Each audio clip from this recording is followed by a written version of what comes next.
Hello, it's June the 30th, 2012, and this shall be the first Worldview Foundation's podcast. Our podcast will be titled Worldview Conversations. What I'm going to cover this evening is a topic has to do with today's economy, and I'm going to parallel that with the economy that was at the end of the Weimar period and the beginning of the new National Socialist government, and we're going to see a lot of parallels. Now, it is often repeated in the halls of academia. Maybe this is why the students in Germany responded the way that they did, because a lot of the statements made by professors and what's said on TV and in movies just is not credible, that the National Socialists really had no plan. They came to power based on brute force, or they seized power and such, and they really had no plan to address anything, and they rebuilt the German economy by slave labor and by force of arms, and nothing could be further from the truth. Fact is, the National Socialists came to power in January of 1933, and they had that nation completely out of the Depression and back on its feet by the end of 1936, while the United States and other nations were still in a desperate situation. The war didn't start until September of 39, and it really wasn't a real war until 1941. So in November of 1932, which was prior to the National Socialists coming to power, they presented what they called an emergency economic program to the nation. And this was part of, there was a series of elections in the run-up to them receiving a majority in the Reichstag, which was the equivalent to the parliament in Germany at the time. And it was a very detailed economic plan to address all of the economic crisis in Germany at the time. I'm going to go through that this evening. It may take some time, but I hope you stay with it. And I think you're going to see a significant amount of parallels between what was taking place in the Weimar period, what had collapsed that economy, and what the proposed solutions were under this November 1932 emergency economic program that the National Socialists had proposed, which they eventually went on to carry out.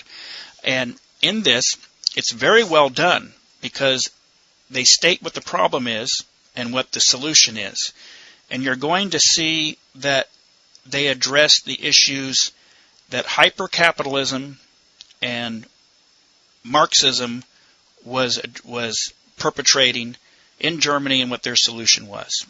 So without any further ado, let's get into this document. It's called the Emergency Program of the NSDAP. Section A, the reasons for creating jobs. 1. Unemployment causes poverty. Employment creates prosperity. Now let's stop right there. That's an affirmative statement. There is a lot of conjecture that the National Socialists were a leftist or a socialist party.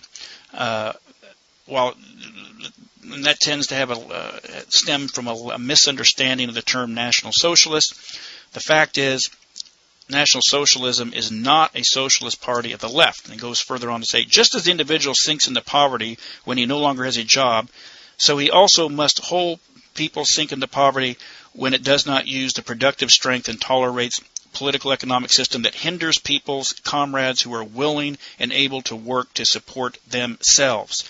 Now, it's very clear what they are saying here. They were wanting to free the people up to go out and take care of themselves. Now, that is clearly a clear statement, an affirmative statement, that work was going to be the foundation of the new National Socialist economy. Job creation was going to be a number one priority. Number 2, capital does not create jobs, but rather jobs creates capital. The brilliant capitalist economy, and brilliant is in parentheses, and that could be stated today. It was a brilliant capitalist economist that collapsed the United States economy in 2008. Let's remember that and hold this thought.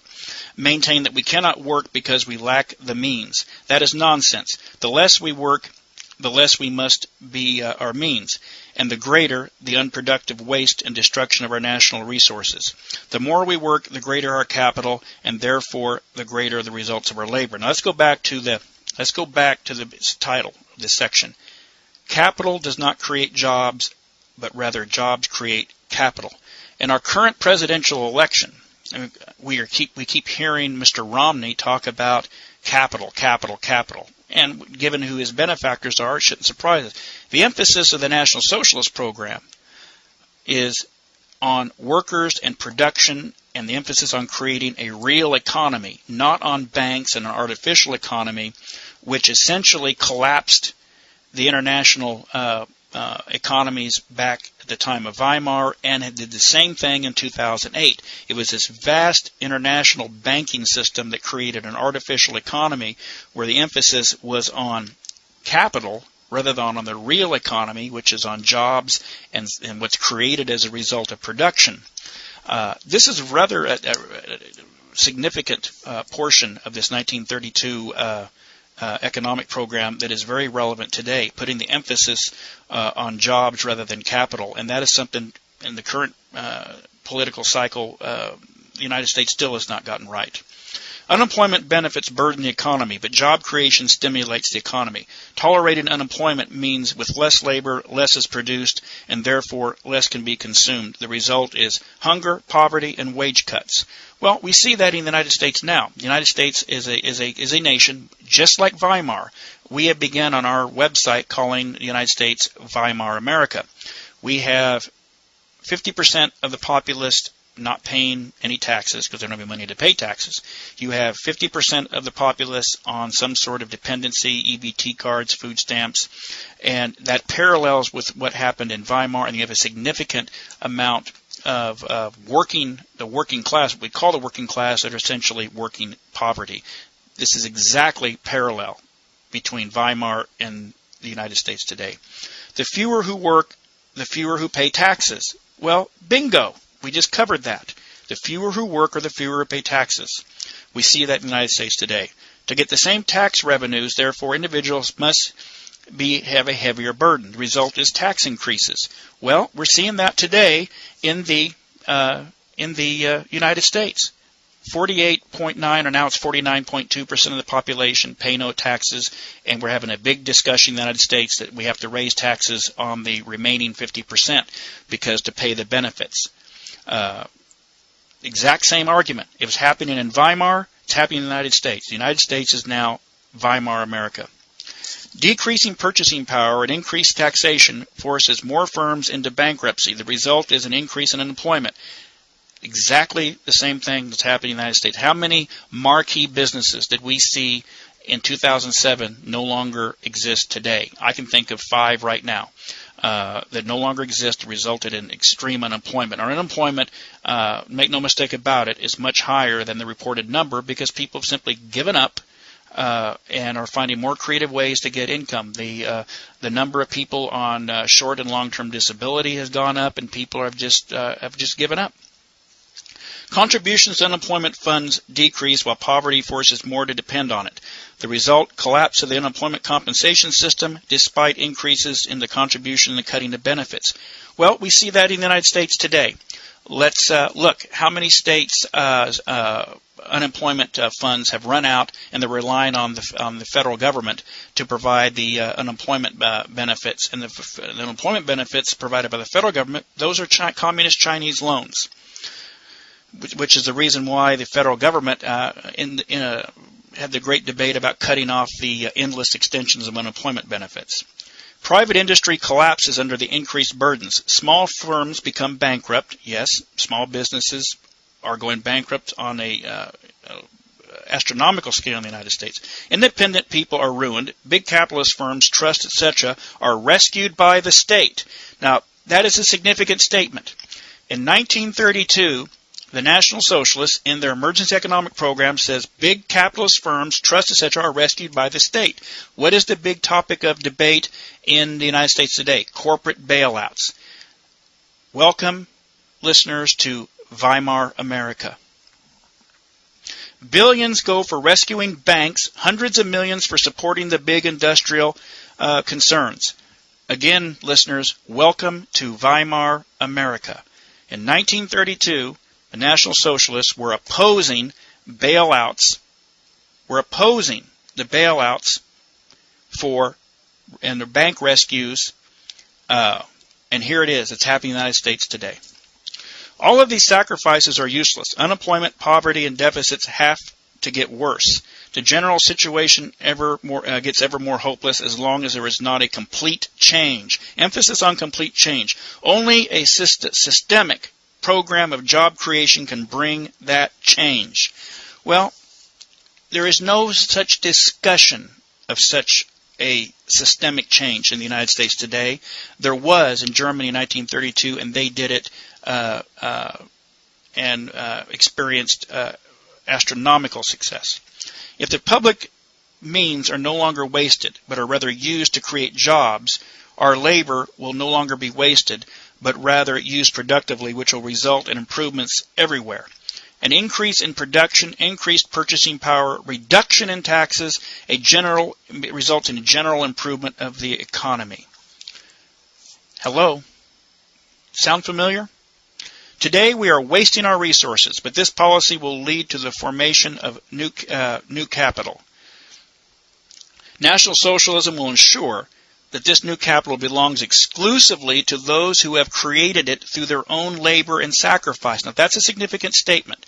That means capital will belong to those who create it, not the artificial banking system that created the problems. That is a significant policy statement. Now, we see in the United States today, the banking industry is scrambling. They bought themselves a presidential candidate by the name of Romney to assure that their system stays in place, that the artificial economy that collapsed in 2008 and that was bailed out, much like what's talked about in this 1932 policy statement, remains the same. Working people cannot be satisfied with meager unemployment benefits. Working people demand the right to a job. Now, that is a true statement. That was a true statement for Germans in 1932. They wanted a job. We have to ask ourselves as Americans, there is 49%, nearly 50% of the populace that are paying no taxes, that are receiving some sort of government subsidy, and you have to ask ourselves, do those individuals in America in 2012 have the same character of the Germans of 1932 to say, I want off the dole, I want to get off the couch and get out and be self-sustaining? I'm not convinced that the character is there. Tolerated unemployment means a brutal deprivation of rights for the productive people's comrade. He is robbed of his freedom to earn his living by his own efforts. Absolutely. He is robbed of the ability to support himself and is forced to rely on miserable public support, which is consistently being cut. The working people does not want to sell its right to life for a few pennies, but rather demand the right to work. We National Socialists are in the forefront of the battle for the right of the working people. That is why we were the first to proclaim this right to have a proposed job creation program. Now, this is the end. They're absolutely. This, in 1932, the National Socialists set themselves apart from all of the other potpourri, hundreds of political parties in Germany, saying job creation was going to be the issue. They were going to be the party of job creation, and that they were going to not be a welfare state. Now they get into Section B, methods of creating jobs, and this gets to even be more interesting. We have the productive capability for more jobs. Now, bear in mind, this is Germany in 1932. The country is shattered. The stupidest objection, and I love their language in this document in 1932, the stupidest objection to job creation is to claim that we lack the productive capability. We have the land to produce more food. See Section C, and we'll get into that. We have the mines to produce more coal and ore. We have the water power to generate more electricity. We have the machines and factories necessary to produce anything we think of. Today, however, the land is not cultivated, mines shut down, factories close their gates, and machines rust. Our economy is ailing not because we lack productive capability, but rather because the existing productive capability is not used. That is a mirror image of the United States in 2012. Welcome to Weimar America, listeners. Number 2, we have markets for increased jobs. Markets for German production must exist as long as the needs of the last German people's comrades are not met. Today, 6 million people's comrades are unemployed. Today, they are starving, and they and their families suffer the most bitter poverty. And how many of the other people's comrades today have what they need to live in the face of bitter poverty? The capitalist press dares to write about overproduction. The opposite is true. The German production today is far under what our people needs. It can, therefore, be greatly increased. The exact same statement applies to the United States today. Except we've outsourced our production. We have allowed ourselves to be, I guess you could say, a service-based industry. Our greatest industry is McDonald's. Everything we produce comes from communist China. That's a disgrace. These markets are available only domestically. If the German economy is to meet its real task, meeting the needs of the German people, there are vast opportunities that are not today being met. Previous economic policy has aimed above all at increasing German exports, which has disrupted the domestic market in the interest of our ability to compete in the world market. For example, pressure on wages, insufficient protection of domestic production against competition from abroad. Now hold that thought right there. That is the most compelling argument against these international trade agreements that has made the United States from a production nation into having to rely on cheap communist Chinese junk. Welcome to Weimar America, listeners. This economic policy has failed completely. Despite all efforts, German exports fell from a monthly average of 1.2 billion marks in 1927 to 506.9 million marks in the first 5 months of 1932. It would be interesting to see a comparison in the United States in 2012. The current system destroyed the domestic market while simultaneously losing ground on the world market. Creating jobs requires refocusing the German economy on the domestic market. The results of previous economic policy have proven that all the efforts to increase our exports resulted not in increased jobs, but only in increased unemployment. We therefore have to seek increased sales where they are to be found, in the domestic market. Therefore, we need to increase protection for domestic production. And they reference another exhibit, which we'll get into. Since otherwise, the dumping prices of foreign competitors will make selling our own products on the domestic market impossible. Absolutely correct. Parallel this to the United States today. You go into a store. An American-made product is more expensive than a piece of Chinese junk. This was the same issue the National Socialists were talking about in 1932. Welcome to Weimar America, listeners. Focusing on the domestic market requires an increase in agricultural production. Although our industrial production capability is far greater than necessary to meet the German demand, our agriculture today is not in a position to produce what the German people needs. Within a few years, however, German soil can be improved and its cultivation intensified so that Germany can be independent of foreign foodstuffs. Go a step further to the United States today. The family farm has been decimated in favor of corporatist policies such as Archer, Daniels, Midland, and other. The National Socialist position was in favor of small family farming operations and against this corporatist agenda. The focus on domestic markets must lead to the social liberation of the German worker. Refocusing the German economy on the domestic market can succeed only if the masses of the people have sufficient purchasing strength to absorb the increased production. That in turn can happen only if the German has a right to a job and when each worker receives a decent income that corresponds to his achievements. These are the foundations for freeing the worker. And refocusing the economy on a domestic market will automatically reduce the influence of capital. Now, again, will automatically reduce the influence of capital. For the significance of large capitalist concerns will decrease as the significance of agricultural production increases. Given the current situation in Germany, agricultural production cannot expand by expanding the large operations, but rather only by strengthening the independent small-sized farmers.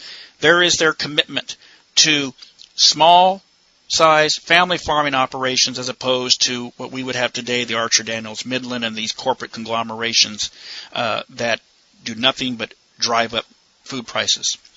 This will provide the opportunity and necessity of helping poor workers gain their own homes, a further step towards depoliticizing working people. What needs to be done? The following steps must be taken to refocus the German economy on a domestic market. Promoting the fertility of German soil by land reclamation.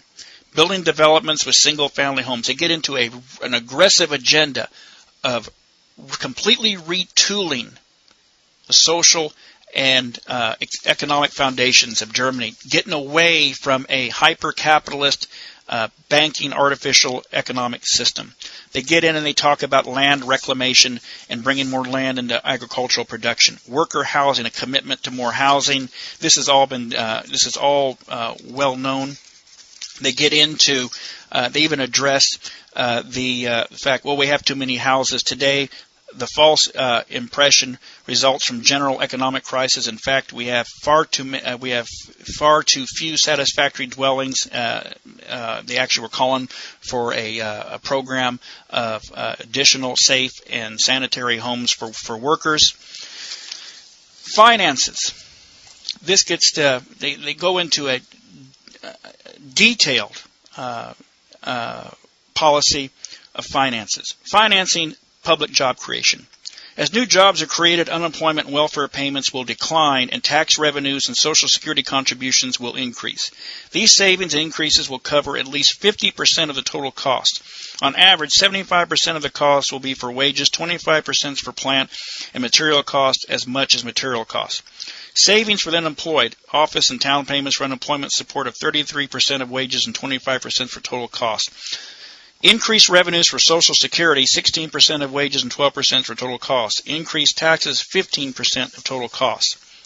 Here you have a plan, and the plan it's about 20 pages. It's an economic manifesto. You know, in the 1990s, you had Newt Gingrich and his contract on America. It didn't do anything. But this plan that the National Socialists outlined in November of 1932, in which they implemented, completely retooled the German economy, an economy that was shattered, that was bankrupt. The unemployment rate was absolutely incredible. The money was, the Reichsmark was worthless. They were plagued with reparations payments. The situation was utterly hopeless. The United States today is not that different in terms of the economy, except it's being propped up artificially with this artificial banking system. Commercial and financial measures section is extremely interesting. Since the middle of last year, and they're getting back to the 1932 document, foreign countries began systematically to strangle German exports. The result has been a decline in German exports of about 35%, more than a third in the first 4 months of 1932 as against a prior year, while German imports declined about 8% during the same period. This attack by foreign nations on the German economy has worsened our conditions significantly. It is time to take defensive measures to rescue our economy. Now, that statement can be applied to the United States in 2012. The fact is, if you compare the exports of the United States as opposed to other nations around the world, particularly China, we're in trouble. We manufacture very little. If you look at our unemployment rate, it's horrendous. If you look at the debt, and you divide that out to every man, woman, and child in the United States, we are Weimar America. And yet here in 1932, whereas the National Socialists, which today are portrayed as a bunch of bully boys, gangs, misfits, they're articulating everything that ailed the nation and articulating fundamental systemic change. And it worked. It was proven to work. Our foreign policy must be guided by the following guidelines, and this is an important point. The reparations policies of the post-war governments have made Germany one of the poorest civilized nations. And here's a footnote. According to American estimates, and this was their footnote, by the official Institute of Economics in Washington, D.C., Germany has so far paid 38 billion marks in reparations to the victorious states. According to German estimates, if one includes the occupation of the Ruhr and the dismantling of the industry, the total is 67.5 billion Reichsmarks, and this huge sum does not include the value of land lost nor the colonies. The colonies alone were estimated to be worth 80 to 100 billion marks, nor does it include the incalculable harm and losses resulted from the arbitrary dismembering of Germany, which was the loss of the eastern provinces.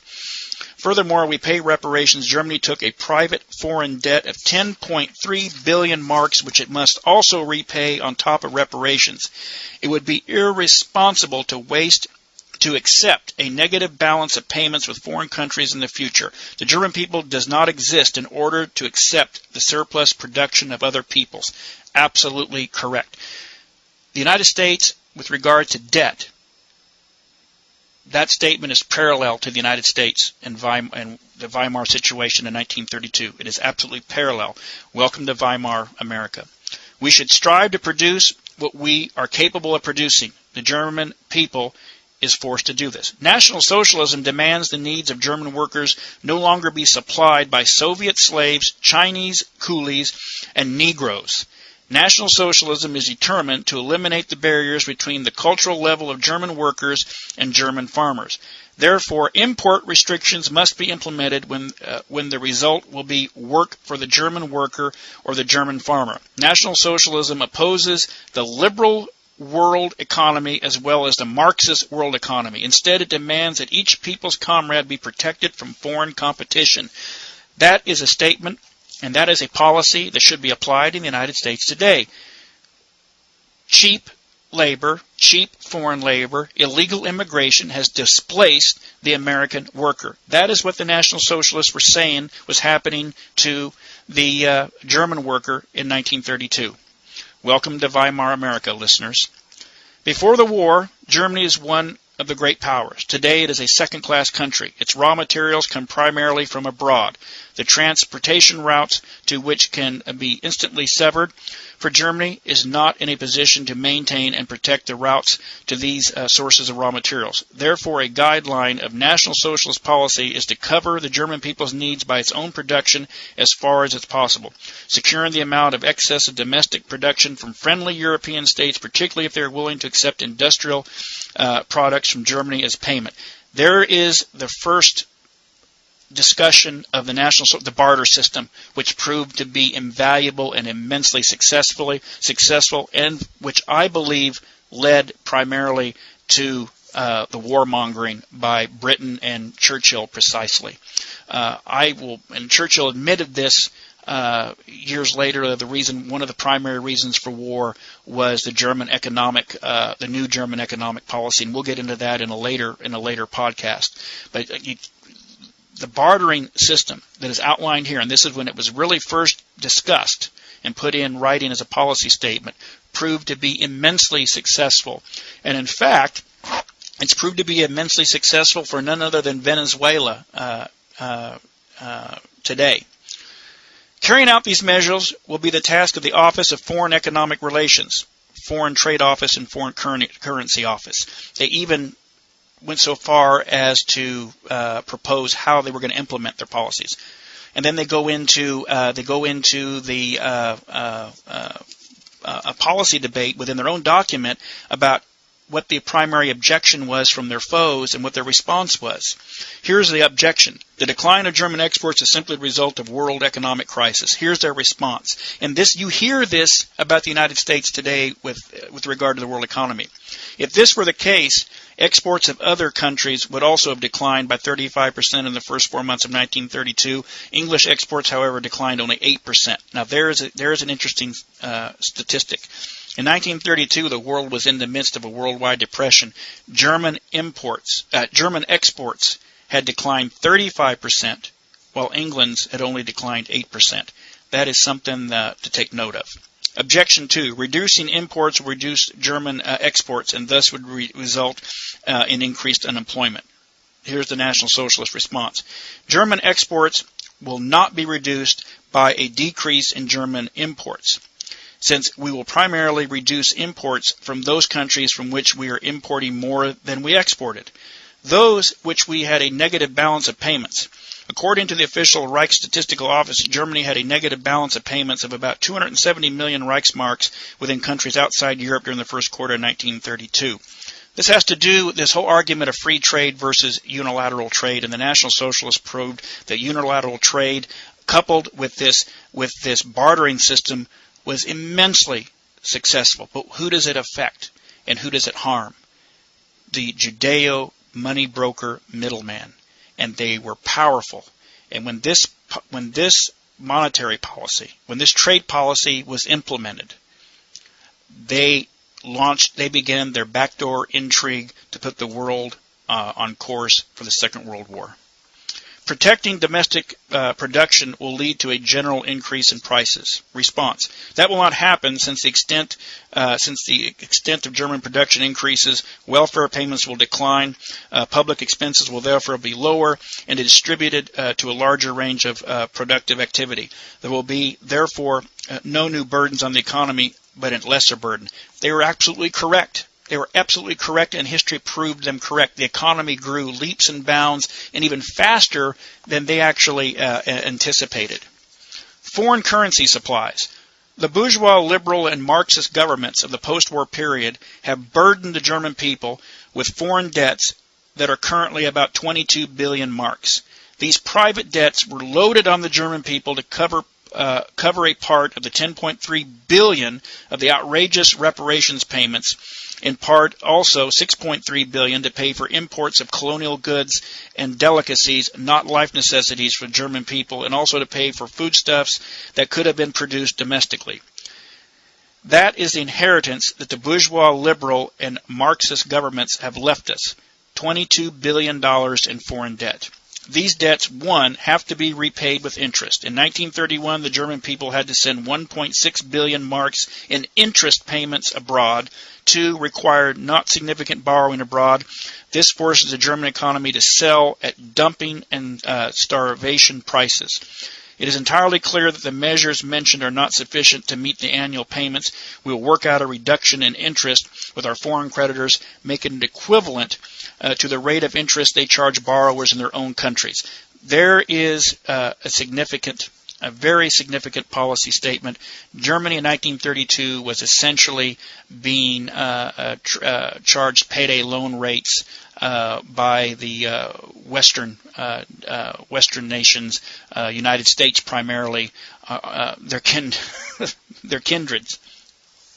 In the case of short-term foreign loans, currently about $7 billion, we will work out a long-term agreement with our foreign creditors to free us of the risk of being robbed of the foreign currency we need for raw materials, foodstuffs, and interest payments by sudden events. Now, let's get one thing straight. In this entire document, you don't hear anything about we're just going to walk away from the debts of the Weimar Republic.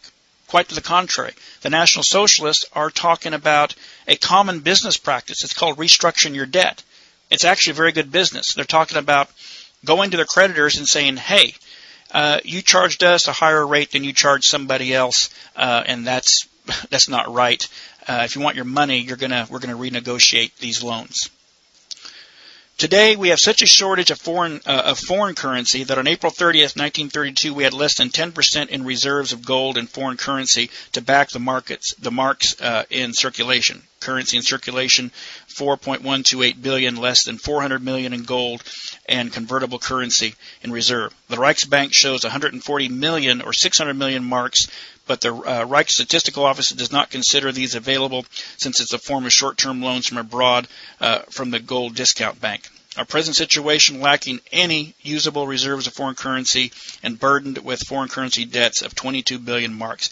National Socialism will fulfill its duty to the German people and above all to the younger generation by using the limited foreign currency that we annually have exclusively for importing the raw materials that industry needs and temporarily for purchasing the additional foodstuffs that we absolutely need and cannot be produced domestically.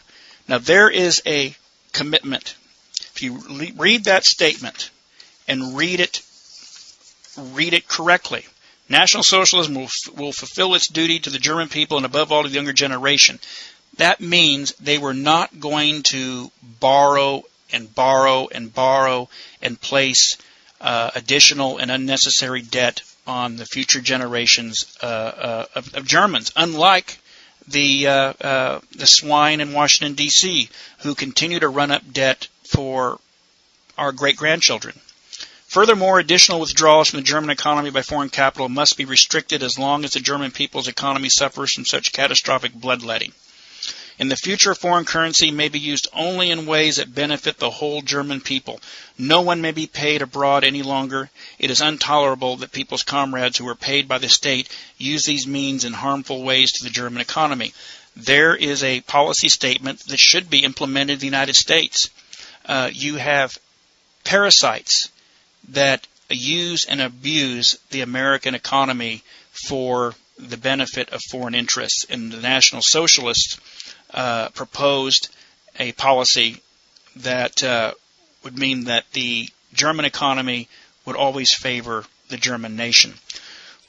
And this is interesting because in the United States today, it's very common for capital to make money in the United States by foreigners, dual citizens, which that's a topic for another podcast, and then fly it out of the country, hide it in offshore accounts, or you have illegal aliens in the United States that work, pay no taxes, and they ship the money back to Mexico, for instance, or in the case of we have a presidential candidate that has Swiss bank accounts, first time in history.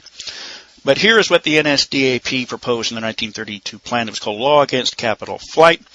National Socialism demands that everything possibly done to make capital that has been transferred abroad useful again in the German economy. Now, wouldn't that be nice if we were to just changed a little bit of that language and said that National Socialism demands that everything possibly done to make capital that has been transferred abroad useful again in the American economy? Wouldn't that be interesting? In order to make burdens, its emergency decrees that put on the German people more palatable, the Brüning government, now Brüning was the chancellor at the time when this was drafted in 1932, has found it advisable to issue several regulations against capital flight. That was one of the few things that Chancellor Brüning had done right. These regulations in no way go far enough. It is necessary to introduce general reporting requirement with no minimum level, and not to exempt any property that was sent abroad before a certain time. What the NSDAP was saying then was there would be no minimum. Everything that was transferred had to be reported to the state. Foreign companies in Germany and German companies abroad must strictly be supervised to prevent capital transfers. That means they were going to have their books monitored by the state as well. Foreign companies. Capital transfers must be declared an economic crime punishable by the death penalty. That is interesting. Wouldn't that be something in the United States that if these shysters and Shylock bankers and corporatists, if their head was on the line, do you think they would try to rip the people off? Currency reform. For years, National Socialism has called for Germany to give up the gold standards. Now, this has been a interesting debate even in the United States today. The Reichsbank's gold and foreign currency reserves are constantly declining. As of the 30th of April 1932, we had reserves to cover less than 10% of the banknotes in circulations. The economic effects of departing from the gold standard are most clearly shown by England's departure from the gold standard. England had departed about a year and a half or 2 years prior. Giving up the gold standard, therefore, had the best consequences imaginable for English economy. Within the framework of its emergency program, therefore, National Socialism demands the introduction of an equalization fee, foreign currency tax, for those countries that have given up the gold standards or else reduced the exchange rate for their currency during the post-war period in comparison to its value before the war. The equalization fee will be paid by those who import goods and will be credited to those who export goods. Essentially, the NSDAP was calling was no longer going to allow the German economy to be used by foreign interests and get away with it and pay nothing. That's what's happening in the United States today. The United States is being the vast economic engine that is the United States is being used by foreign interests and being not paying nothing, and then shipping the profits, the taxable profits, overseas. That is an exact parallel to Weimar and the United States. Welcome to Weimar America, as I was saying last week. Then they go in, as they were doing throughout this plan, given the stated objection and what the response would be. The stated objection, giving up the gold standard means inflation, according to the bourgeois Marxist press. Their response was, England gave up the gold standard on the 21st of September 1931. The British pound's rate of exchange fell by 70%, but the domestic purchasing power of the pound remained unchanged, according to the most recent economic publications. There was only the slightest increases in prices up to November. The wholesale prices increased by 8%, then declined. Now, here was what's interesting. Here you have, and I touched on this last week. This is a very detailed analysis and very well-researched economic plan. And yet the NSDAP is portrayed by Hollywood and traditional academics as a bunch of drunken bully boys that went around cracking heads. Quite to the contrary, and we're going to be posting this emergency program of the NSDAP on the website under the podcast, or so you can actually download and read it. This flies in the face, this economic manifesto, we'll call it, or program, flies in the face of all of the negative stereotypes of the NSDAP being a bunch of uneducated bully boys who brought Germany out of the Depression by way of just stealing on slave labor and such. It's absolutely incorrect. It was a very well thought out economic theory. Bank and credit policy, bank supervision, that is something that is being discussed in the United States today. The problems with today's private banking systems are clear. Bank presidents receive hundreds of thousands in pay for their supposed vastly important work. Now, that's an incredible statement. Let's read that again. The problems with today's private banking systems are clear. Bank presidents receive hundreds of thousands in pay for their supposed vast important work. This is November of 1932 that the NSDAP was criticizing bank presidents' pay, and yet today in the United States, in 2012, we're grappling with that same issue. Welcome to Weimar America, listeners. Each member of the board of directors, which usually meet only once a year, often receives tens of thousands in Reichsmarks. The responsibility of the bank presidents and boards of directors is shown by the fact that the state had to pay 1.5 billion marks for their foolish speculations and bad investments. Now, that's a bailout. Again, 1932, the NSDAP is criticizing the fact that the Weimar government had to bail out to a tune of $1.5 billion in Reichsmarks for bad policy decisions and bad investments by the banks. Bank presidents do what they want, and the state pays the bills. That is a statement that is absolutely parallel to the banking system in the United States today. The banking system in Weimar, Germany, was dominated by Jewish interests. The banking system in the United States in 2012 is dominated by Jewish interests. Welcome to Weimar America, listeners. We therefore demand that the banking system and the money and capital systems be nationalized, just as the railroad and postal systems were 50 years ago when under Bismarck, the great German Chancellor Otto von Bismarck's leadership, the transportation of persons, goods, and communications were taken over under state control. They actually, what the NSDAP eventually did was run them as a state utility. As a result of state support since July of 1931, which the Reich covered 1.5 billion marks of foolish speculation on the part of the big banks with tax money, more than half of the German credit bank system is already in the hands of the Reich. So here you have essentially the NSDAP saying, look, the taxpayers are having to bail out the Jewish banking interests, and they keep doing the same thing over and over and over again. Essentially, they're nationalizing the losses, and they're keeping the profits. Only these measures will make it possible to stop the foolish investments. Only they will make it possible to reduce the interest rates to the necessary degree to break the slavery of interest, and only these measures can create the foundation for financing the job creation program. Go back to that's fundamentally important. Financing the job creation program. The fundamental principle of this entire NSDAP economic plan was to create a job creation program, which they subsequently did. The money transfer system. Germany is behind in the cashless transfer of money. In England, checks have become widely accepted. In America, children learn how to fill out a check in school. We demand a significant expansion of the money transfer system, in particular of the Reichsbank and the Post Office Bank, as well as the systems of the other credit banks. We further demand the legal protection for cashless money transfers as already exists in other countries, so that he who writes a check or transfers money to post office or banks or Reichsbank branches without having necessary funds in his account will be severely punished. Post-dating checks or transfer orders will also be punishable. Here is the NSDAP saying that the citizenry under Weimar was financially illiterate in terms of check cashing and banking. They were at the hands of the banking industry, and they were going to address that issue and were going to stop it. Also, the post-dating checks and the transfer of funds or the transfer orders was going to be punishable. We see that in payday loan operations today, which is all over the United States. You write a post-dated check at a zillion % interest.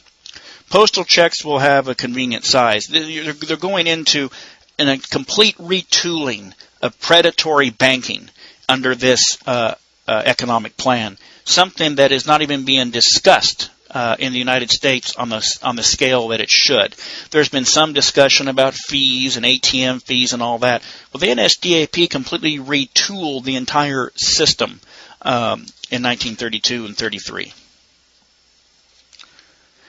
They then go into increasing the burden on those with strong shoulders. And this is an important statement. No one will believe that jobs can be created without sacrifice. But the sacrifices, and you see, I'm going to stop here a minute, you see throughout this, no matter what the subject is, the NSDAP keeps bringing the main topic priority back to jobs. No matter what the section is, it all goes back to creating jobs. But the sacrifices needed to create jobs cannot randomly be added to all the other burdens laid on the working people. That means the working people are not going to pay for everything, unlike what's being proposed in the United States today. All the sacrifices are simply evidence of the fact that the economy is collapsing and getting worse. Sacrifices to create jobs will lead us out from the collapse and into freedom. We will be sure that the sacrifices that have to be demanded will benefit working people. The pay deductions from the purchasers of single-family houses must not enrich capitalists. Now, it's important to note that the term capitalist in Weimar, Germany, 1932 is not the same as it is today. This is not a dig, a Marxist dig, but the term capitalist has to do with the hyper-capitalist, the banking, the Jewish banking interests, but rather increase the property of the worker himself. In the same way, states' subdivisions will enable workers to gain property more easily and enable policies that are in the interest of the whole economy or that guarantee our people's food supply. Moreover, we will be sure that the heaviest sacrifices are not demanded from the poorest and the neediest. And that is an incredible statement, because in Weimar, the Marxist and the particularly the Judeo-capitalists, Judeo-hypo-capitalists, were hammering the working people and the poor. In the United States, the working people and the poor are being hammered by the Judeo-capitalist bankers. And here was the NSDAP standing in front of between the working man and the working poor and the people and the Judeo-capitalist bankers and saying, you're not going to do that anymore. Those with high incomes over 500 marks monthly must pay a surtax for job creation. Now, 500 marks monthly was an incredible amount of money in Weimar Germany. It's important to note that, and it's important to note the currency difference in the times. 500 marks in 1932 Weimar was an incredible amount of money. High earners of over 15,000 marks annually will pay a corresponding higher tax. Now, 15,000 marks annually in Weimar Germany was a millionaire. For civil servants, the highest annual pay will be fixed at 12,000 marks. This will not be a permanent change in the salary scale, but rather be effective only for the duration of the current crisis. This was a salary freeze. Wouldn't that be something? Recently, it was announced that the White House workers under Obama had gotten yet another raise. It's like their 7th or 8th since he's been in office for 36 months. Salaries in the private industry will be similar to those in the civil service, taking into account the fact that such employees do not have a pension and have less job security. The growth of those two incomes must be completely prohibited. Eliminating corruption. This is a big issue, and particularly in Weimar. Weimar was completely Judaized. It was corrupt, and much like the American government is today. Civil servants may not participate in any way in companies which their offices have business relations. Wouldn't that be nice if that worked the same way in the United States? Doctors may have no connections to pharmaceutical factories and other concerns that manufacture medications or health products. Now, now wouldn't that be nice in the United States? Let's look at that proposed law. Doctors may have no connections to pharmaceutical factories or other concerns that manufacture medications or health products. In the United States today, you have the pharmaceutical reps coming into the doctor's offices and handing them free samples to hand out. And as a matter of fact, they get invited to golf junkets and vacations if they prescribe their medication. This was an innovation. And as a matter of fact, this particular law is still on the books in the present Germany and in many other European countries. The death penalty for black marketers and profiteers. I agree with that. Agriculture. Important to note that the NSDAP was big and was a friend of the small family farm and the agrarians and the farmers in general. They received a lot of support. The current situation, as a result of foreign competition, farmers receive prices that may even be under their production costs and only a fraction of what consumers in the cities pay. A further fundamental cause of the poverty of the German farmers is a difference in prices for agriculture and industrial products when compared to the pre-war period. Wrong economic policies. Today we meet only 3/4 of our food needs by our own work on our own soil. The missing quarter of our food needs can only be met in part because of the reduction in our purchasing power and our exports.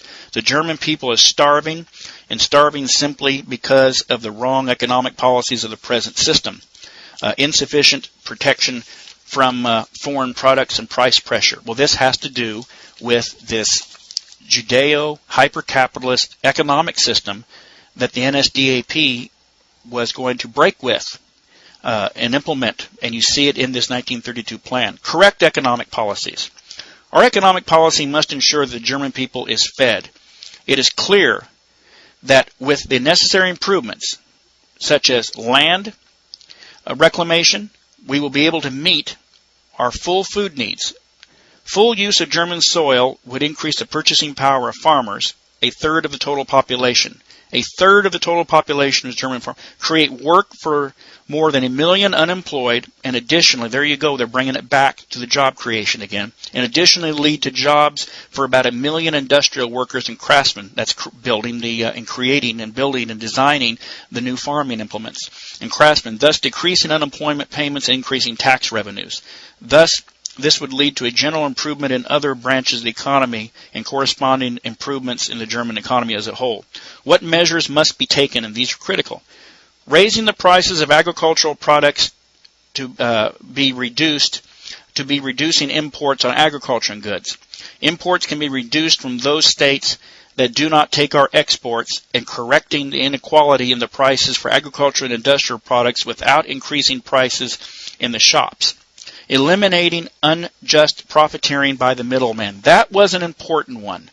They were going to heavily regulate those middlemen, those brokers, and that set them on a collision course with the Judeo-hyper-capitalists, reducing the price for fertilizer, reducing the interest burden to about a half of its former level, reevaluation of long-term loans, legal protections, suspensions of the right to seize agricultural products, and the suspension of interest and principal payments until agriculture recovers, provision of about $250 million for land improvement loans and about $80 million for grain elevators, provision of about $1 million marked for agriculture, in particular harvest loans. All of these provisions that are proposed in this 1932 Emergency Economic Plan could be applied to protecting the small and family farm in the United States today, and they would be well received.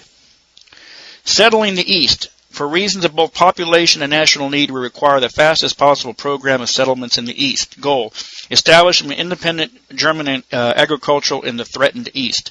Requirements: fundamental improvements in agriculture in general, multiple years of taxation exemption for settlers, cheap loans, and the creation of markets by improvement transportation routes and making them less expensive. There was an abundance, and this goes to their land reclamation program. There was an abundance of land in the eastern provinces of Germany that the NSDAP identified as being suitable for expansion of agriculture, and they were proposing essentially incentives. Industry.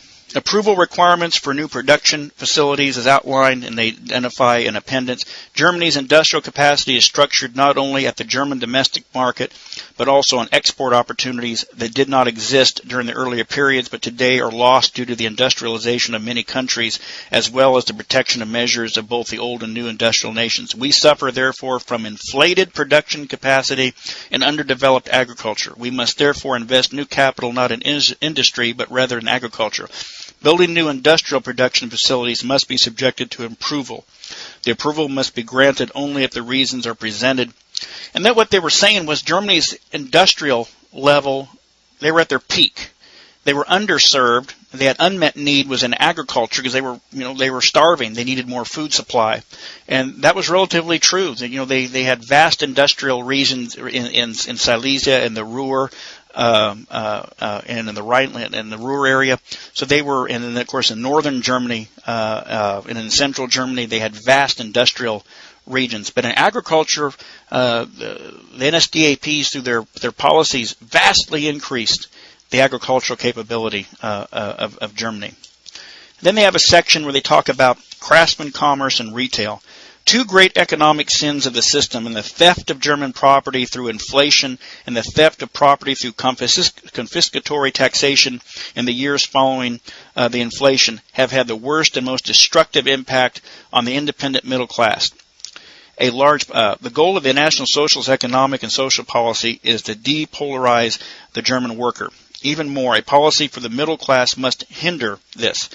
Further parts of the people. Finance capital attacks the middle class from above. Since 100 million mark loans exist and the huge concerns to finance these dubious enterprises, but middle class craftsmen, businessmen, and retailers can receive only small loans at unbearable interest rates. Now, this is absolutely true. It was true in Weimar, and it is true in the United States today.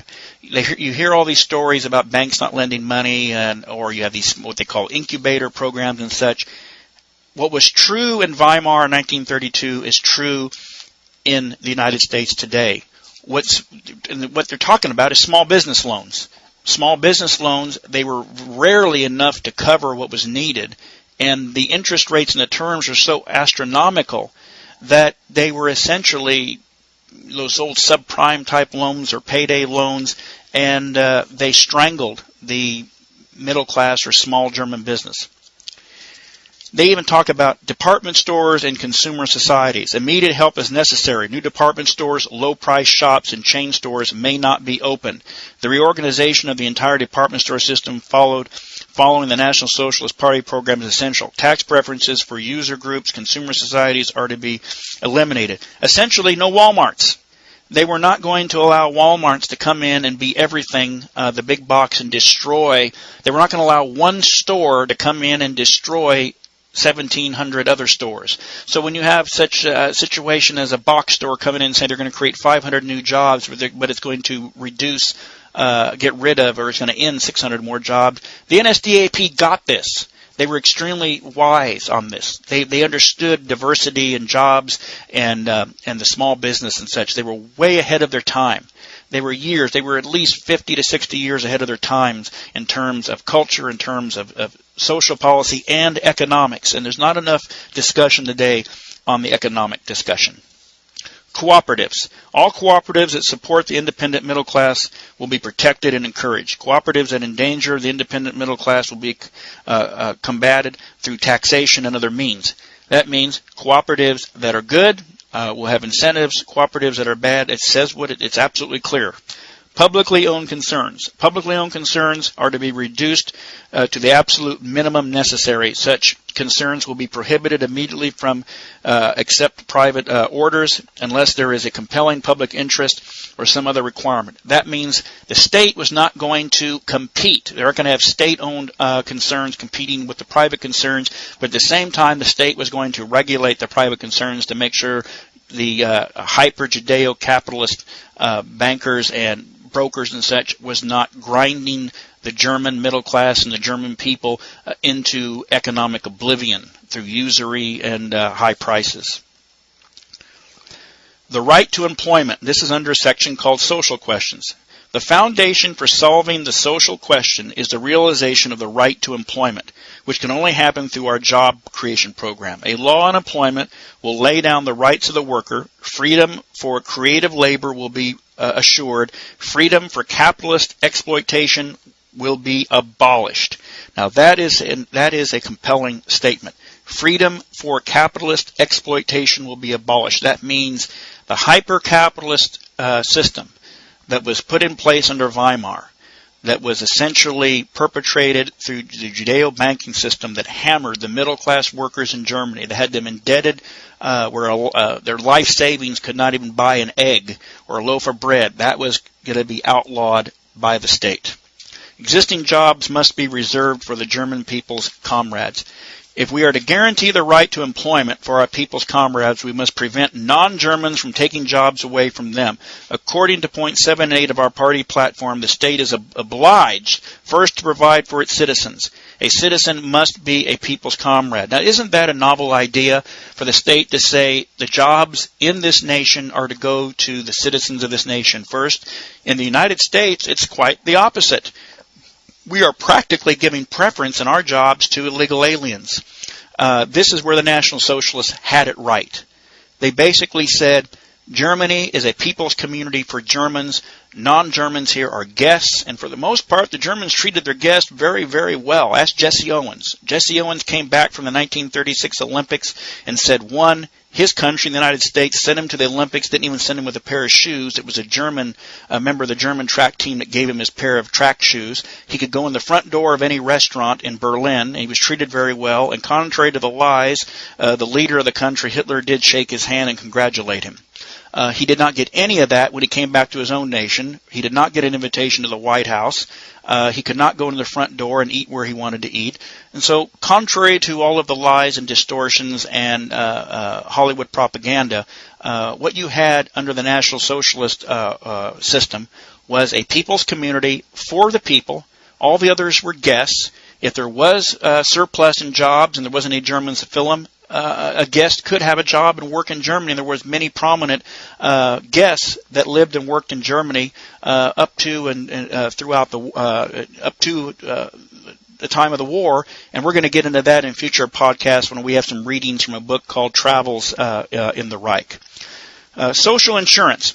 National Socialism will do all it can to maintain the social insurance system, which has been driven to collapse by the present system. The only way to rescue social insurance is by creating jobs, and they were absolutely correct. They were committed to maintaining, which was essentially a social security system that had been started under the Bismarck era.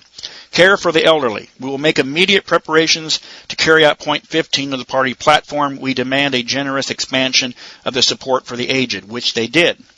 Paying for new pensions, of course, can happen only after the newly insured have made contributions over a number of years to the maintenance of benefits for the injured by war and for minors to the guaranteed. What they're basically saying is they were committed to creating and expanding the programs, but they had to have the jobs program to pay for them. Everything rested on jobs and employment. That made National Socialism completely different than Marxist socialism. Profit sharing. Interest reductions, price controls, state supervision of corporations, and law on employment, the tax measures, and the cost-saving measures will all assure that all revenues first go to strengthening the German economy and creating jobs. As soon as the German economy has been revived by job creation and begins to produce significant profits, it will be time to develop a comprehensive system of profit sharing. That means they were committed, once they had full economic recovery and all of those other priorities were in place, to begin essentially having a profit-sharing system where every German would receive a profit-sharing check. Labor service. The labor service is not compulsory labor for the unemployed, but rather a way to involve all young German men of a certain age range to work, that work is important for the whole German economy. That's instilling a work ethic, something that we do not have in the United States today. And when you have half the population in the United States today drawing some sort of social benefit, it's going to be hard to instill that work ethic and cannot be accomplished through normal means. Those of the labor service, therefore, will not compete with the workers in normal jobs. There will be no exemptions for students and the wealthy, but rather each will take a shovel in hand and serve the nation through his labor. Wouldn't that be great if Mitt Romney's children had to go out and work with some other poor white children and dig ditches and work on a public works project? Respect and honor for manual laborers will thereby increase, just as respect for the military is increased by the introduction of universal military service. That's where they brought conscription back, something that the United States should have. Well, that is the end of the emergency program, end of our part 2 of the emergency program of the NSDAP. I hope to invite Professor Jacob, our newest contributing writer, onto a future podcast, and we're going to get into this in greater detail. But I thought part 1 and part 2 would give you all at least a snapshot into the broad detail in which the NSDAP went into reviving a shattered economy and bringing it back and restoring it within a matter of 36 months. We all hear about the German economic miracle by what I call traditional historians and teachers, and they consider that to be the German economy that recovered from World War II under Adenauer. That was artificial, because essentially what happened in Germany after World War II was the United States pumped in a bunch of money into the West German occupied government economy, and so that's artificial. The National Socialist economic miracle was all done on their own, and they became a self-sustaining nation and free of international concerns and capital. And I think that was a contributing factor to the world wanting to end the National Socialist form of governance. I'm going to conclude this podcast. I want to thank you for listening to Worldview Conversations.